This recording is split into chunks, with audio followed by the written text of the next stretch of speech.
Alrighty then, another walk with me while I talk video. So apparently, the rumor around the NBA is that the Detroit Lions are possibly going to be moving on from Jaden Ivey this season. We heard Teresian Langdon speak earlier this offseason about negotiating with extensions with Ivey and Jalen Duren. And he says for the most part, they will continue to work those extensions. If it don't work out, basically we'll have to wait and see what happens with them, right? So for the most part, a lot of people, one of the articles I read was saying that K like to play at a slower pace and Ivey kind of likes to speed it up, and they don't know how that's going to mesh. And most people feel like K could be holding Ivey back from doing what he truly do, is really having the ball in his hands and going downhill and creating havoc. But a great coach gets that to work. Think about how athletic, young Kobe and Derek Fisher, some of those guys were in making it work with Shaquille O'Neal. You can just go on and on and on with different scenarios. You find ways to make Tyrese Maxey and Joel Embiid work. So that's the coach's job to make it work. And I believe that the coach actually can make it work. So, but for the most part, it's really up to him to actually, make it work. So, yes, it can work. Kay Cunningham shows that he can defer the ball to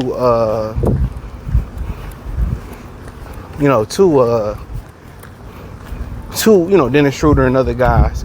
And at the end of the day, Cade should, be able to run with Jaden Ivey. And they should be able to do things where they both can be able to work out and make it work. And too often in today's basketball, you see other people have to, dim down their superpowers. Maybe when you see James Harden really controlling the maestro, and often, he controlling the maestro and then everybody playing off of his strengths. Or then, playing off of Kawhi Leonard. But in reality,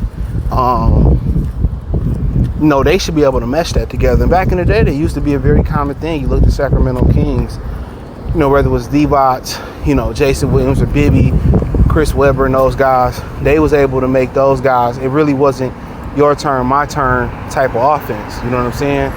That wasn't the key. I mean, even if you go and you look at a squad like the Trailblazers back in the day. I mean, really, when you go back and look at that roster, they had hellified talent. Guys like Brian Grant and young Jermaine O'Neal and Ruben, aka the Kobe stopper, and Steve Smith and Scottie Pippen and Arvydas Sabonis and Damon Stoudemire and Stacey Augmon and Greg Anthony, Cole Anthony's father. They had hellified talent, So, I just felt like they was able to make it work because back in the day, society had more of a structure. There were more structure in society. And today, you don't have that structure in society no more. Most of it's just free fall, it's just go with the flow type stuff. That's just what it really is. So really, they ain't running no offenses no more. It's, your turn, my turn, your turn. The Pistons run the offense, so I feel like JB can make it work. But I feel like JB can make it work. But for the most part, they're probably gonna go out there and start to find another two guard that, for the most part, is just three. That's just 3 and D. I really think they need another professional scorer. That's what I was saying, like a Malik Monk. You get him under contract for I think 2 more years. If Ivey don't work out this year, Monk can step in for a year until you transition. And think about Karis LeVert. He doesn't have the durability for you to count on him to start anything. Can't count on him to start your car. But, for them, 2 guards are easy to find. But they better not get into the trap of, Kay Cunningham should have the ball 100% of the time. They better not get into that trap. They better not. They made to get into the routine of it's team ball. That's one thing I like about Denver and Minnesota. one monkey don't stop the show, and one monkey don't run the show. You know, they moving that ball, they cutting, they moving. It's, you know, they spacing. You know, that's what I like about it. They cutting, they moving, they spacing, they flexing, they creating space. They know how to make the perfect movements. So, but with Ivey possibly moving on, it makes sense. He goes somewhere, he can shake loose and, you know, be the guy that he wants to be. I didn't like how he really automatically deferred to Cade Cunningham. But, you know, for the idea in the backcourt of Cade Cunningham is going to be a guy who can 3 and D. But they need to continue to have guys who had a ball in their hand. You know, because he can't be the sole primary ball handler. He can't be that. You know?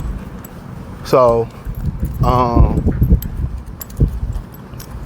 you know, you need an offense in which it moves, and you need another ball handler or two to take the pressure off of him.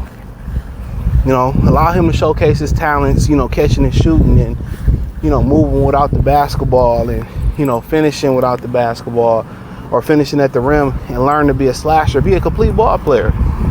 A lot of y'all think a lot of these, you know, offensive players are complete, but in reality, they not. Because if the only thing you can do offensively is score with the ball in your hand, and you can't catch and shoot, or you can't slash to the rim, you know, you can't play without the ball, you ain't a complete basketball player. Only player that can legit get away with that and win championships is LeBron James. Luka won't win that way. Michael didn't win that way.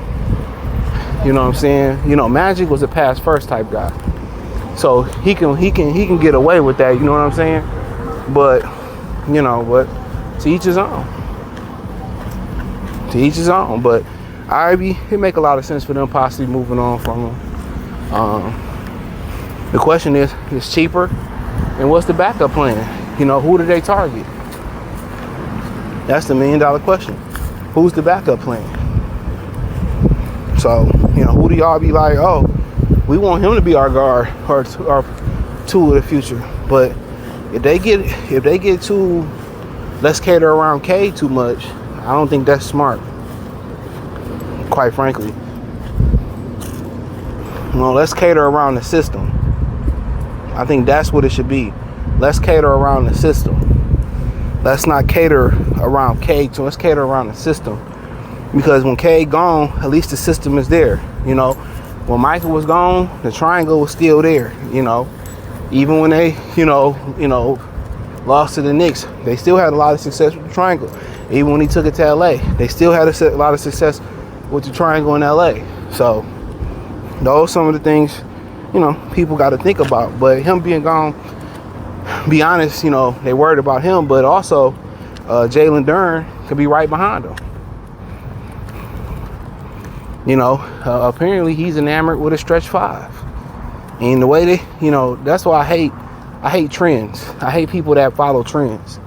You know, if you follow the trend because you really believe in the trend or you really like the trend, cool. If you really like wearing a purse or a fanny pack or a tight ass jean because you really legit like it, cool. But if you're wearing it because everybody else wearing it, and I feel like everybody's going with a stretch five because everybody else want to be a stretch five, you know. But in reality,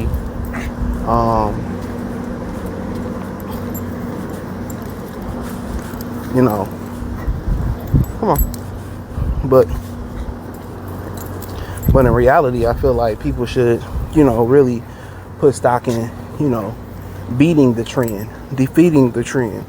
But, you know, it is what it is. But I would bet a pretty penny as Ivey got off, if he makes it to the Pistons this season, unless he got off to some historic start, he's gone.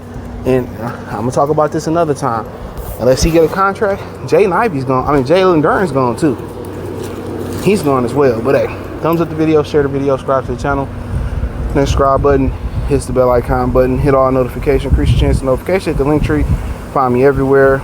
There. Peace.